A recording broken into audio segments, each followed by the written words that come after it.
میرے رسول پاک علیہ السلام نے فرمایا کہ جب رب نہ مانے تو پھر وہ کمزوروں کے صدقے مان جاتا ہے، پھر وہ ضعیفوں کے صدقے مان جاتا ہے۔ فرمایا اللہ تم سے بارشیں روکنا چاہتا ہے، پر تمہارے ضعیفوں، کمزوروں، غریبوں کے صدقے، مجبوروں کے صدقے وہ تم پر بارشیں برساتا ہے۔ حضور فرماتے ہیں کچھ ایسے لوگ ہوتے ہیں کہ ان کے بالوں میں خاک پڑی ہوتی ہے، چہروں پہ مٹی الجھے ہوئے ہوتے ہیں، لیکن اگر وہ اللہ پہ قسم کھا لیں تو اللہ ان کی قسم بھی پوری کر دیتا ہے، قسم بھی۔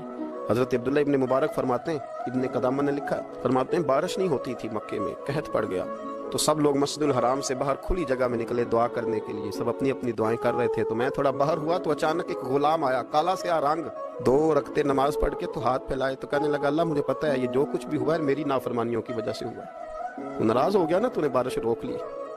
ناراض ہو گیا نا، ہمیں سبق سکھانا چاہتا ہے نا، یہ کسی اور کی وجہ سے نہیں، یہ صرف میری نافرمانیوں کی وجہ سے۔ اللہ رحم فرما، تیرے بندے تھوڑی سی بھی سختی برداشت کرنے کی طاقت نہیں رکھتے، کمزور ہیں، ڈر جاتے، غلام ہے، دعائیں مانگ رہا ہے۔ حضرت عبداللہ ابن مبارک فرماتے ہیں اس نے چہرے پہ ہاتھ پھیرے تو کالی گھٹائیں چھا گئی، بارش ہونے لگی، میں اس کے پیچھے گیا، اس کا گھر ڈھونڈ آیا، تعاقب کیا، پیچھا کیا، گھر میں نے تلاش کر لی، اور گھر کو تلاش کر کے جب میں واپس آیا تو میں نے حضرت فضیل بن عیاض سے ذکر کیا تو کہنے لگے کسی طریقے سے اسے حاصل کرو۔ فرماتے ہیں میں اس کے گھر گیا، اس کے مالک نے مجھے دیکھا تو کہا عبداللہ ابن مبارک میرے گھر، اتنے بڑے ولی، اتنے بڑے درویش، اتنے بڑے محدث۔ میں نے کہا تیرا غلام چاہیے، اس نے کئی غلام دکھائے، میں نے کہا نہیں یہ نہیں، اس نے کہا یہ بڑے بڑے اچھے ہیں، کوئی سے بھی آپ لے لیں، خرید لیں، میں نے کہا نہیں۔ پھر وہ لاغر صاحب، وہ کمزور صاحب، وہ ضعیف سا نکل کر کے آیا،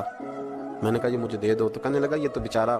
بے ضرر سا آدمی ہے، کیا لے کے کریں گے؟ میں نے کہا نہیں مجھے یہی چاہیے۔ میں اس کو ساتھ لے کے چلا، راستے میں پوچھنے لگا آقا میرے اندر تو کوئی ایسی بات نہیں تھی، مجھے کیوں خریدا؟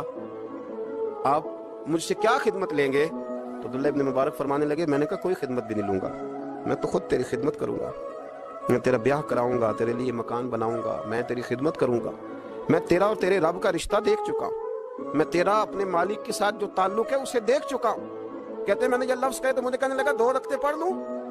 اب مجھے لے جانا پر 2 رکعتیں پڑھ لوں؟ کہتے ہیں میں نے کہا پڑھ لو، تو 2 رکعتیں پڑھنے کے بعد میری طرف دیکھ کے کہنے لگا آقا مجھے اپنا حق معاف کر دینا، میں خدمت نہیں کر سکا۔ پھر کہنے لگا اللہ راز تو کھل گیا، اے اللہ راز تو کھل گیا، اللہ تیرا میرا معاملہ تھا، راز تو کھل گیا، راز تو کھل گیا، اللہ راز تو کھل گیا۔ یہ لفظ کہتے کہتے کہتے کہتے اس شخص نے کلمہ پڑھا اور اس کی روح پرواز کر دی۔ تو کبھی ان کمزوروں کے ذریعے بھی اللہ کو منایا جا سکتا ہے، تو رب کو منانے کی کوشش کریں، اس کے حضور عجز کی کوشش